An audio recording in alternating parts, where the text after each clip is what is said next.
everyone. Welcome to the Daily Grind. My name is Kelly Johnson, and we are on episode 17 already. Isn't that crazy? Well, the best is yet to come. In another week, we have a really special guest on today. I will introduce him.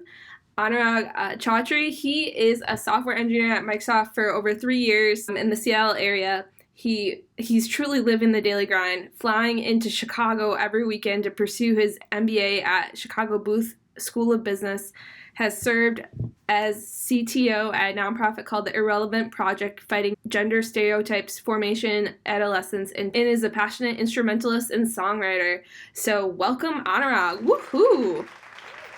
Thanks, Kelly. Thanks for inviting me and for introducing me. It's truly a pleasure to be on your show, and say that because I don't really listen to podcasts, and it's not really about the content or the podcaster. It's more about my own capacity to pay attention to anything that does not engage all my senses. But I'm hoping that both this and more inspired and more capable of listening to podcasts as much as I enjoy participating in one. Yes, definitely. I'm so glad to have you on our show. You have such a great personality and background and truly live in the daily grind, and so much to talk about today, or as much as we can, basically. Anurag, so I guess first off, so what's up? It's been a while since the last time I saw you in Seattle. Yeah, life's been crazy, and like you said, I just started business school, so the whole traveling and the new lifestyle is definitely something I'm still getting used to. But yeah, it's been great, and I'm so glad we're talking again. Same here. Yeah, like the last time, listeners, Anurag and I had a trip out to Seattle and Portland, so I got to take some time with Anurag to tour the Microsoft campus, and then basically it was like the weeks before you started your whole master's program, and you were telling me like the gist of it, of how it's coming. They're like, yeah, I'm gonna fly in every weekend, and so you're definitely racking up the mileage points, I'm guessing, travel-wise. Yeah, so I made sure I got all the credit cards that the websites recommended for points and for lounge access. So I made sure that my time at the airport was not stressful. I even got the Clear membership, which, if you haven't heard of, is one of those things which allow you to skip the security lines. Oh, Kind of nice. like TSA pre-check, but it ends at security. So I got that. So I really made sure that I can manage being late and still make my flight, and also have lounge access when I'm hungry. Oh, that's just perfect. It fits in with your busy schedule. Can you tell us a little bit about your background and then what got you into software engineering? Sure, yeah. So I grew up in India, and in a small city called Calcutta. I don't know if it's really small, but in my mind it is. And then I went to Illinois for school at the University of Illinois Urbana-Champaign for computer science, and I've been at Microsoft ever since I graduated in 2016.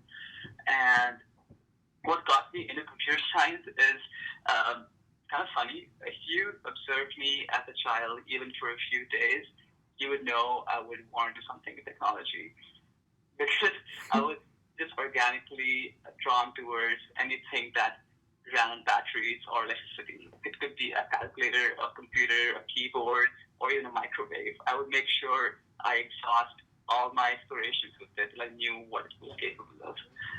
And it really just translated into me being interested in coding and being able to make computers do what I wanted it to do, which is kind of weird, right? Because I feel like computers are the only ethical slave that we're used to, and we can tell a computer to play a song over 100 times and would do it without showing any signs of tiredness or any complaints.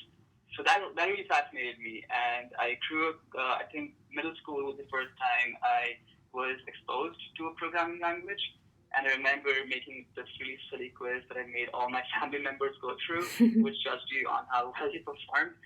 But post that, I knew I wanted to do engineering and computer science, and I took it up at UIUC. And here I am working at a company I've always dreamt of working in, and I couldn't be more happy. That's great. Just you knew what you wanted to do when you were super young, that's pretty unique. So then you continued through college and then through work, and now you're in your master's. So I guess maybe next steps too. What got you interested in pursuing your master's?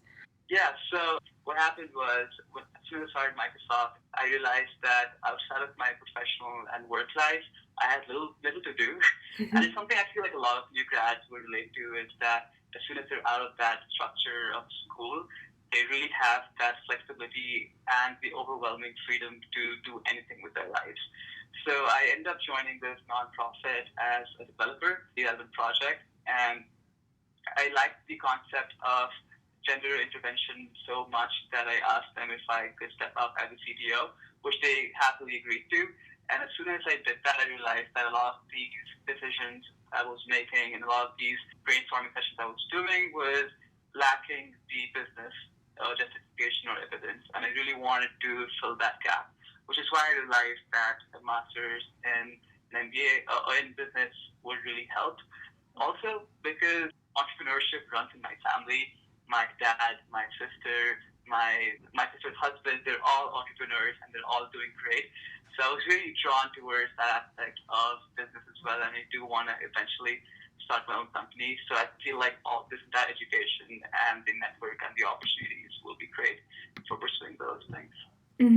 I was just gonna ask you too, your family background or anyone else has like motivated you or inspired you to do what you do today, or now you signed up for a master's, but yeah, entrepreneurship, things like that. Did you, I guess, when you were younger, get exposure to doing entrepreneurship or computer science, things of that? Like, were you in clubs through like high school or college or other nonprofits too? I'll answer the first question first. If I got exposed to entrepreneurship, not explicitly, I was never owner or even part of the founding club or founding group for a startup in high school or in college, but I did see my dad and sister go through the whole process, and that was definitely inspiring and definitely put it into perspective of how the struggle is and how good the award can be, both in terms of success and satisfaction. And that did play a big role in me deciding to be an entrepreneur. So I haven't gotten there yet, but definitely the experience as a CTO got me really close to the whole grind and effort that is required to start your own company up. About computer science and about coding, definitely, like I said, all of middle school and high school, I was involved in different aspects of coding. It could be different languages or different applications I was building. And I think senior year of my college was the first time I actually built something that I was able to sell to another company. I saw that this company was doing so much manual labor that could be automated easily, and I ended up prototyping this tool for them that they really liked. So I spent another few months prototyping it and then eventually selling it to them. And they still send me emails about how much they benefit out of it. So it's crazy how little effort or how just a little automation can improve someone's life so much. Mm-hmm. So that was my exposure to computer science, and I was a part of a lot of clubs at school, at UIUC, and also post UIUC at Microsoft. I'm also part of small initiatives for coding or for teaching how to code. So just last year, I was volunteering at a high school to teach freshmen in high school how to code. And they were all taking the course because they were kind of forced to take it. But I did see a lot of these signs that were kind of on the fence if they like computers or not. And me being in that position to tell them what computer science offers was great to did convert some of them. Yeah, you're such a self-starter in regards to even you sell your own product basically, and now you're inspiring other kids or other adolescents that are looking to go have a similar career path to yours. Yeah, being in the industry, do you think there's a trend of more careers, more jobs doing like what you're doing? Or since you're probably one of the first ones on my podcast that has this background, can you like explain to our listeners like what do you think or your perspective on this industry growing and different paths it might take? Absolutely, yeah. I did notice that I was going through your podcast, and I noticed that there were clearly more sports stars and a lot of really active people on it, and I felt like I'm the first geeky, techie person on your podcast. Industry-wise, there's definitely a big uptick in the number of jobs in STEM, especially in computer science. And the good thing right now is that there are more jobs than people who are capable or skilled to do it. So definitely, if that's something that the listeners are interested in or know of someone in school still who wants to pursue computer science, it is the best or the most in demand career out there right now. Also, with the initiatives about bridging the gender gap through Girls Who Code or all these different initiatives who really want more female representation in computer science is also very satisfying to see. Knowing how the industry or how all industries are converging or at least being influenced by computer science also speaks volumes of how relevant this industry is right now. Mm-hmm. Lots of innovation, lots of technology changes. And yeah, with electric cars or cell phones or even fridges with these screens and Alexa and Google Home installed, I feel like there is not one industry that has been spared from programs for coding. So I feel someone who is skilled and interested in computers can definitely find their interest in or their industry desire to get into and still find relevant. New technological innovations on like phones or electronics or even like consumer goods. Do you have any hints or anything that you anticipate? Yeah, there's so many different streams that are getting more viability and research into. I think one of the hottest topics out there right now is artificial intelligence and how the world is trying to leverage the power and the flexibility of computers to predict how people behave, how natural elements behave. So I feel like artificial intelligence is definitely something that will take over the world by storm, if not already. And when we talk about artificial intelligence, we usually think of the dystopian world where computers take over humans, but it's not really so much about computers taking over humans. It's more about computers augmenting humans' lives to a greater extent than what they are today. And it's very promising to see just how different aspects they're able to hit on with machine learning and being able to train these computers to understand how things will come up. Other things that I've seen is how we're being able to embed technology into the smallest of things, which is usually referred to as Internet of Things, which really means that we're connecting everything that we see in our daily lives to the cloud, to the internet, and making them smart. So it could be microwaves, it could be industrial appliances, it could be your notebook. It could be anything that you would otherwise think of being disconnected, but could leverage connectivity to do smarter things. Mm-hmm. So both these industries, I feel like, are definitely defining how our future would look like. And if I had information on anything that is more specific, I would probably not be able to tell you that.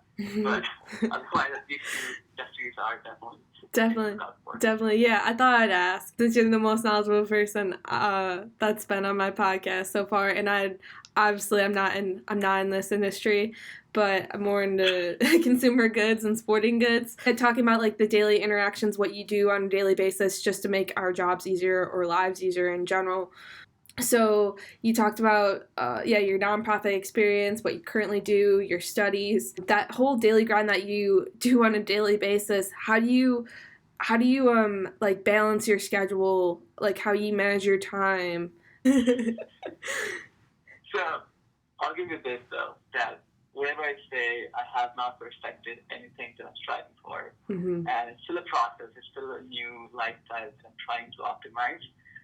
That being said, one of the best advices I got from another of my classmates who's going through the same thing was to not dread anything that would otherwise be considered crazy. So when I tell my friends that, hey, I travel to Chicago every weekend, that's a 4.5 hour flight and a 2 hour time difference. and they just all wide-eye me and think of me as a crazy person.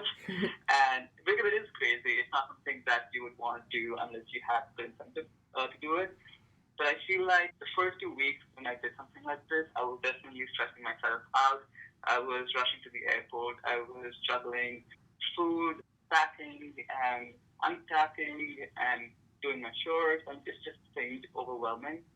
But after talking to this friend, I realized that if we always dread an experience, no matter how convenient or how easy it is, we'll still stress ourselves out on that.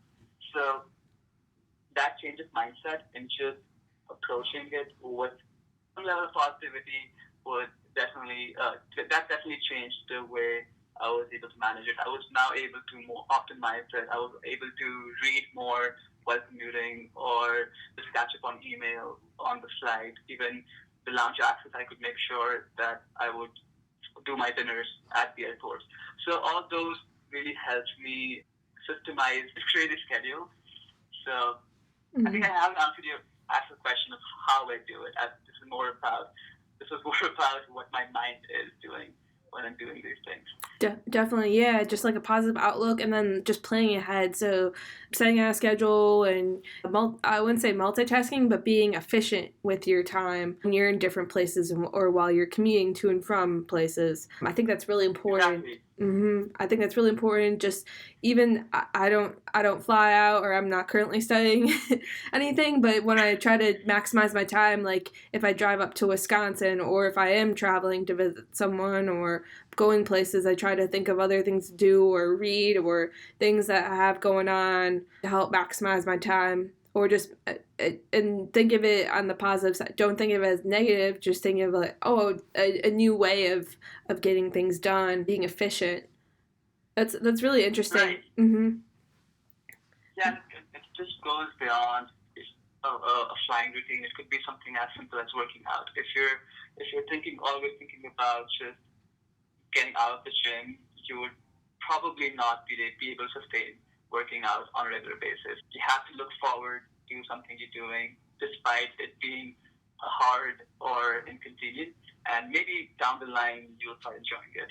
That's the idea. That's the hope that I have. That essentially within the next 2 years, I start enjoying this process of meeting new people on the airplanes or just being able to have more friends on both sides of the country. I feel like, and just the idea of doing something drastically different on weekends as opposed to weekdays, I think those aspects of my new lifestyle would definitely be more enjoyable and interesting moving on. Definitely, yeah, things to look forward to, and then also have like the end result or what benefits you'll get out of your travels or your studies or whatever short term or long goal you have. I think that applies too for anything, not just life or career or sports, but whatever you're passionate about and looking towards. Yeah, and I know you travel so much, and you have such a tight and packed schedule as well. So I'm sure you feel the same. Managing it effectively. Yes, definitely. For instance, this weekend I'm actually going up to Wisconsin. My grandma's turning 80 years old, so just trying to find time. And I'm training for this marathon, so trying to find time to run my long run, but then have time for family, and then also have time for friends, and also have time for planning for like the turkey trot I'm hosting coming up, logistically, other things, like a lot of stuff you have in the air, but like you mentioned before, have a positive outlook to it, and then don't think of it as a burden, think of it more as a time to actually use your strengths and time management and prioritizing and things of that, making the most of it. So yeah, we're both. Exactly. We're both on our daily grinds. In my intro, I touched on passionate instrumentalist and songwriter. So maybe let's transition to music. So Anurag, can you tell us a little bit more about what's going on in that area? Okay, not a whole lot recently, unfortunately, but music is definitely a big part of my life. I started with the keyboard when I was about 10 years old, and it was funny because my sister was the one getting lessons, and I would just watch her getting those lessons and feel jealous of me not getting the same. Then I started playing the keyboard and looking at that small screen with instructions on it. And very soon I was able to compose without really having any formal lessons. My parents finally saw that in me and they got me a tutor. Through school and through college, I was part of multiple bands and had multiple collaborations. So that really helps me understand what kind of music I want to write and or enjoy listening or playing. And at this point in my life, just mad rush, so I haven't been able to produce as much. But I do write more than I cover. It's an interesting experience where I completely shut my brain off of work stuff and just engage all my creative juices into writing and improvising music. And that's how actually, if you take it all the way back, that's how Kelly and I met.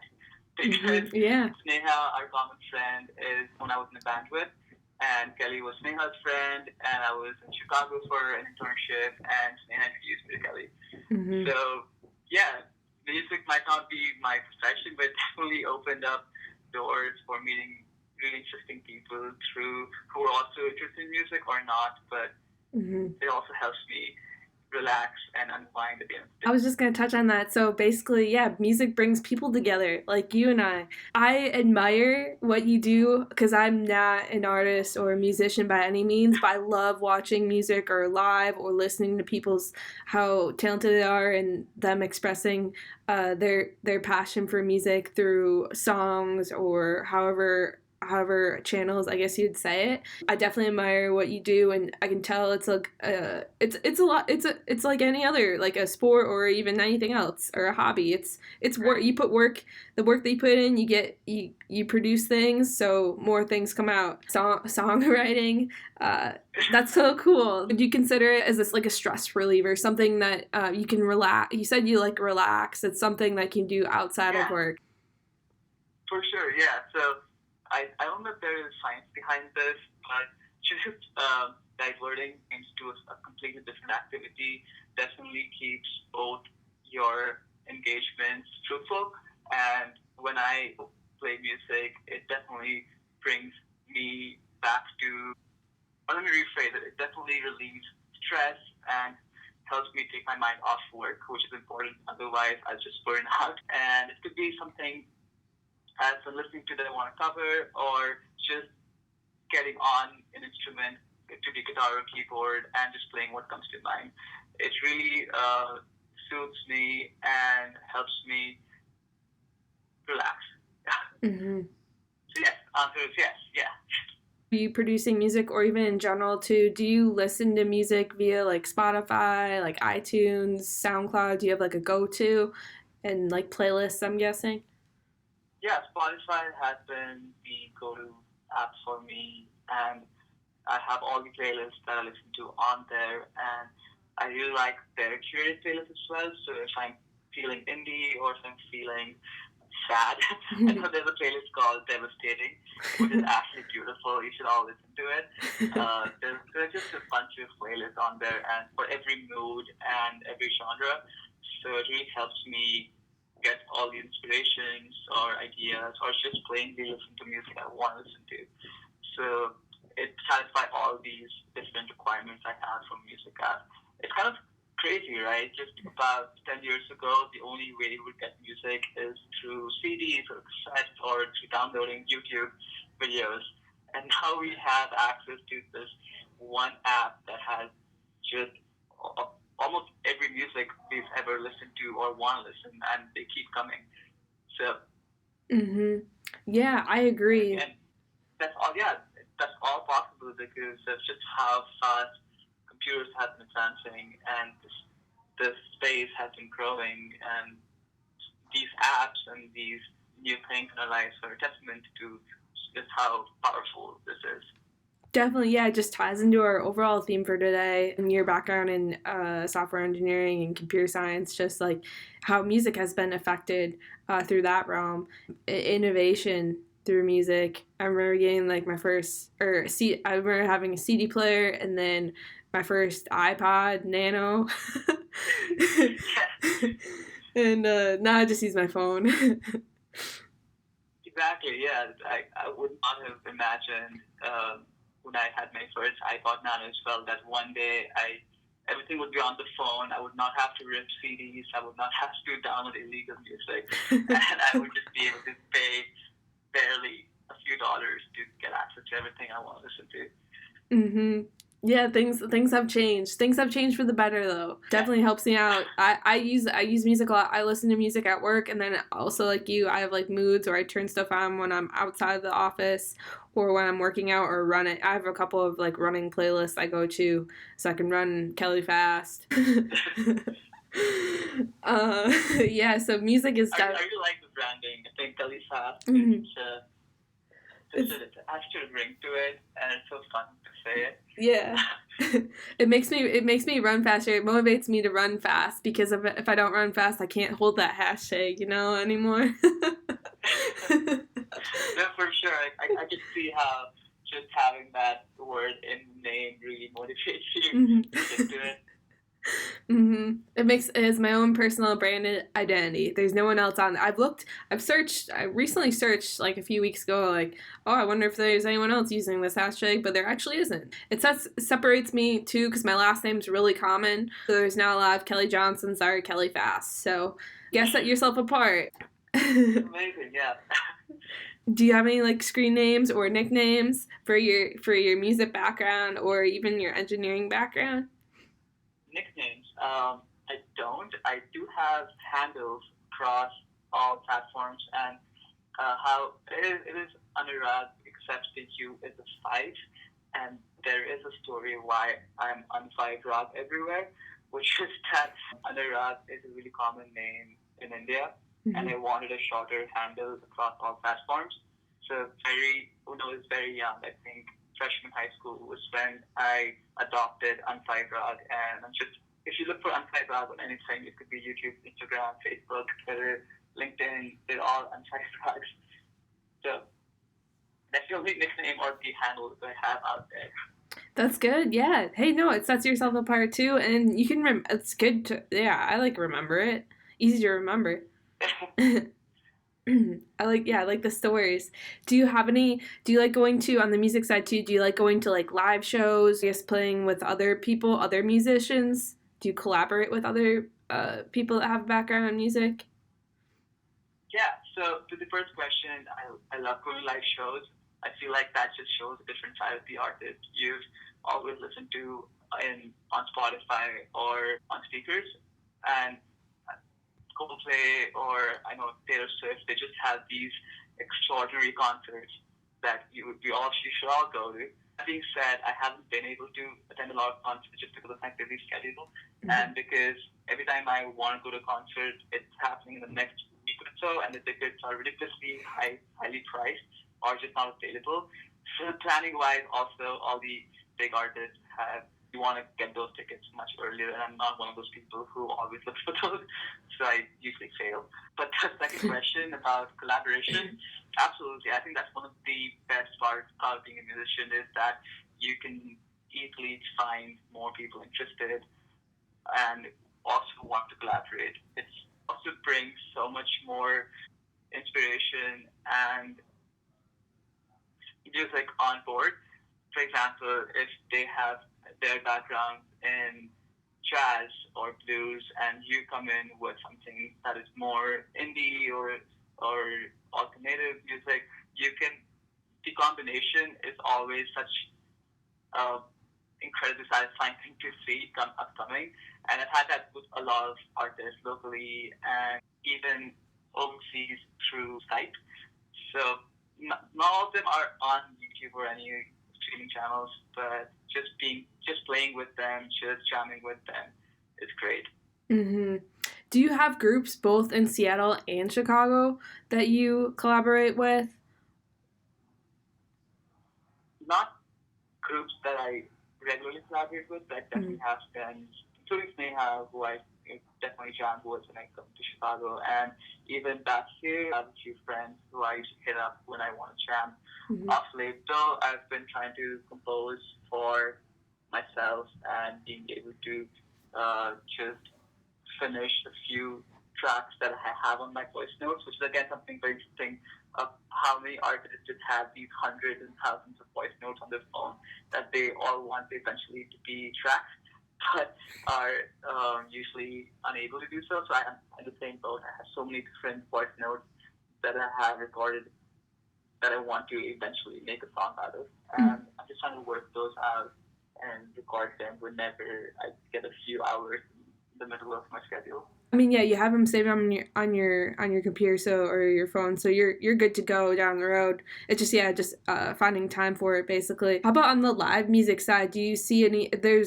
I've only been to Seattle once. That was my first time out there. Do you see any like similarities or differences between the music scene in Chicago and Seattle? Yeah, so just street musician vibes. I feel like Chicago was definitely more blues and more very different from the Seattle music scene, which is more grunge, more I think even more rock. I would feel than jazz or blues, which is more of a Chicago thing. So definitely a remarkable difference in the live music scene. So because Seattle is the birthplace of Jimi Hendrix and Nirvana, so that does influence what people listen to here and what kind of musicians come out of the scene. It's still a big place in the performance scene, so all big labels and all big artists definitely hit up Seattle during their tours. So I haven't had any time when I felt like an artist I really want to listen to and they weren't touring in Seattle. It's a hot place to travel to. I'll tell you that. I'd love to go back. Love to visit again. A good time. I was only there for a couple days, but there's tons of stuff to do and see. It's kind of funny now too. Like Chicago's like inheriting some things from the West Coast as well. And since we just opened up our Starbucks Roastery Reserve last weekend. Right. Have you had a chance to visit our one in Chicago yet, Anurag? Or it just opened up. Last Friday. I know. So I haven't, but I've heard so much. People just in Chicago are so excited about it. They just try to. I'm no offense to you, but I know a lot of my friends. I ended up with a harmless question like, "Hey, where should I go to do my homework?" And they're like, "Hey, wait for the Starbucks. It's coming, and it'd be great. You should hit that place up." And I'm like, "Okay, I can probably even use the lounge." We're like, "No, Starbucks." So I know the people of Chicago are definitely excited about the resorts coming up, and it is actually a great thing. I've been to the one in Seattle, and they have the roastery, and they have these flights, and I think you went with the same visit as well, right?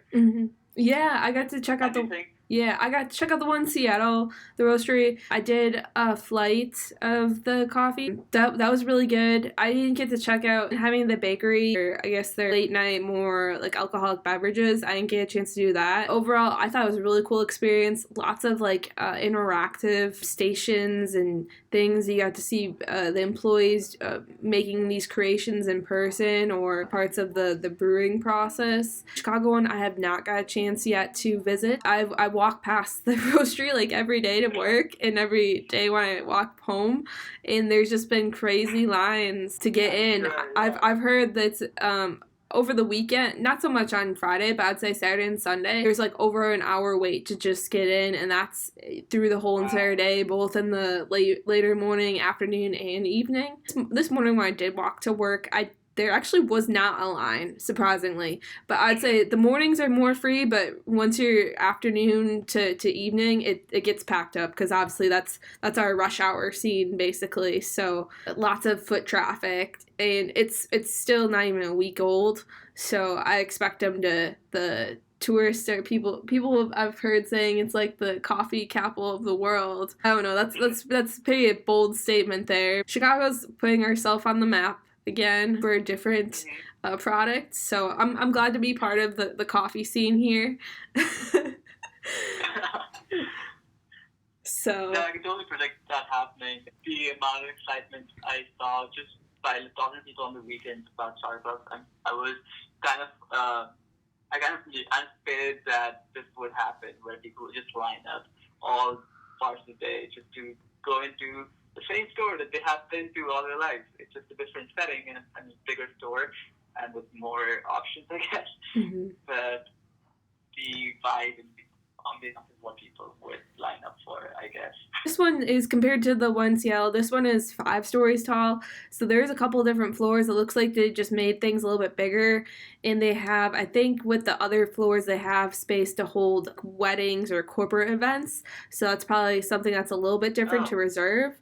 Obviously, I haven't seen any like private parties go through yet. I know they had like the day before, I think last Thursday, they had like a VIP, just exclusive. It was just like a soft opening, only to just a VIP list of different celebrities or people that follow the brand very heavily, like coffee connoisseurs. And I heard that they had Chance, they had Chance the Rapper as a guest DJ there, and they also had CEO Kevin Johnson. He made an appearance. That's what I heard. Unfortunately, I was not on the list to make the cut, but I saw that online. Wow, that is definitely a big deal. I was not expecting so much out of the Starbucks location. Mm-hmm. Yeah, me either. So I'm curious to see what else is coming. You listeners are outside Chicago. Starbucks Roastery, that's on Michigan Ave, which is a super busy shopping street. And there's a lot of flagship stores on there. For instance, Under Armour has a flagship store. Nike has a store there. So a lot of like big, Uniqlo has a store there. So a lot of like bigger businesses. The Starbucks roastery, they actually went into, it used to be Crate and Barrel store. It used to be a Crate and Barrel location there, so they took over that big space. So it's cool that at least they filled that vacant spot on the street. But Starbucks has definitely done a really good job, at least on the exterior. I've yet to go on the inside to give you a review. Yeah, no, I can't wait to check that place out, and I'm hoping that within a few weeks the novelty will die off and people will allow other casual pedestrians to enter and not have to line up or sign up on this respective list. Yeah, yes, definitely. I think too, it's just like any other big business that has, or a franchise that has a new location. There's just a ton of buzz going through right now. And so with it being the holidays coming up, the heart of Chicago gets so into the holidays, Thanksgiving, Christmas, other celebrations, New Year's. They have like a holiday lights celebration coming up soon, so that just adds to the traffic, I think, as well. Yeah, definitely. Chicago is definitely one of the hot touristy areas during celebrations and big events. So I can imagine them going all in with all these festivities and decorations. Yeah, actually, on the flip side, do you see people in Seattle, like, is there a buzz saying that, like, oh, Chicago has this new Starbucks or things like that? Because Starbucks did originate by you. But in Seattle, I could say this, that if there is something that people don't necessarily want more of, that is coffee. We already have so many locations, so many different players in the industry. We have Best Coffee, we have Starbucks, and just every corner has location. And we already have Starbucks Reserve and other big, ostentatious locations that we definitely don't envy Chicago at this point. And we're okay with what we have. That being said, I mean, I'm just intrigued and interested in checking out the Chicago one, because it seems like they must have done things a little differently based on the people of Chicago and the location it's in. So that would be interesting. But Seattle is definitely very laid back in terms of lifestyle, in terms of the kind of celebrations and decorations that we have here. More homely, definitely more laid back. So I kind of think that vibe. I like not how being surprised by too many lights or too many things going on. Despite this notion of Seattle's freeze, which I'm not sure if you've heard of, I still feel like it's a very welcoming city. Interesting. Yeah, you made a lot of good, valid points there in regards to the different. I mean, yeah, Seattle's on the West Coast more now. Chicago's like in the Midwest, so it's two different areas. But it's interesting to see how things how things are similar and different, and so I enjoy too about like traveling as well, or finding time when I can to personally travel just to see different parts of the country and what the different vibes are, or how people live, and what's the culture like, and what do people frequent a lot, or the hot spots. I know we talked about your daily schedule, but what's on your daily grind, Anurag, in the upcoming weeks or later this year? About what I'm striving for and what I'm hoping to get better at is waking up and sleeping on time, so I can include more productivity in the day. So I really want to. Right now, I wake up about at 7:45 or 8 a.m. I rush to work. I come back from work. I do homework, and then I pretty much just play something or get on my phone and waste time, and I end up sleeping at about 1.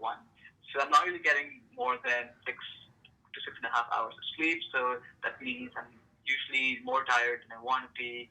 I don't get much time to work out. So that's something I'm definitely working on, just being more vigilant and more cognizant of my energy and sleep levels.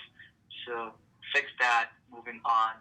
And the other big part about being in two different cities in a week is the time zones, and our country is full of time zones. So we have Chicago and Seattle being 2 hours apart. I want to be in that schedule where I wake up early enough in Seattle, such that when I am in Chicago, I don't have to pay that tax of being 2 hours in the future. Mm-hmm. You're probably like one of the first people I've ever interviewed that deals with that time zone change like every week or on a regular basis. Yeah. That's like having 2 daylight saving in the same week every week. Yeah, that's possible. Do you have a word of the day for our listeners out there to help motivate them through their own daily grinds? Yeah, it's 3 words, if that's okay, which is that my mom has always told me, and something we all kind of agree with, but we don't necessarily think about it, which is don't be lazy. I feel like laziness is such a productivity and time killer, and there's such small ways and easy fixes that you can make to stop being lazy. That could be an accountability course, or maybe something that can pop up every now and then to remind you not lazy. So I feel like, yeah, that's something that can be interpreted differently based on where you are in life. But that, to me, is definitely the word of the month right now. Yeah, I would apply that to every day of my life, or something to motivate you. If you're able to move around or do things, like don't be lazy, get yourself off the couch and go do something, go achieve your goal. Like it. Don't be lazy. Okay. Like, it's okay to be lazy sometimes, but if you had a mantra, that would be don't be one all the time. Yeah. Awesome. How about, Anurag, if our listeners have any questions, comments, how can they get in touch with you after the podcast? Oh, yeah, by all means. I'm very vulnerable and available on the internet. So a quick search of my name should also lead to thought, but I would cut you that journey short. I can tell you that if you are comfortable with Facebook, you can find me at facebook.com/An5Rag, which is AN5RAG. And this handle goes across all platforms. If you're more of a LinkedIn or more of an Instagram person, just to linkedin.com/An5Rag or instagram.com/An5Rag. And I'm very open to conversations about engineering, about business school, about music, about anything that might interest listeners in talking about. I'm very open to that. So reach out wherever you feel most comfortable. And I do have all the apps on my phone. I do delete them sometimes when I feel like I'm doing too much of it, but I will respond as soon as I see it. Great. Thank you, Anurag. And I will, for sure, listeners, put all of his contact info in our show notes for today. Thanks again for tuning in today's episode. When it comes to sharing our daily grind story with you and ways to follow the daily grind, our website is www.kjfwi.org/thedailygrind-. Listen to us on various methods: YouTube, Spotify, iTunes. Check out all the latest episodes and leave us a review. Questions and comments, as always, hit me up on Twitter at Kelly J Lefty, or Instagram, DM me at the same handle as well. So that's it for today. Thanks again for tuning in and have a great day.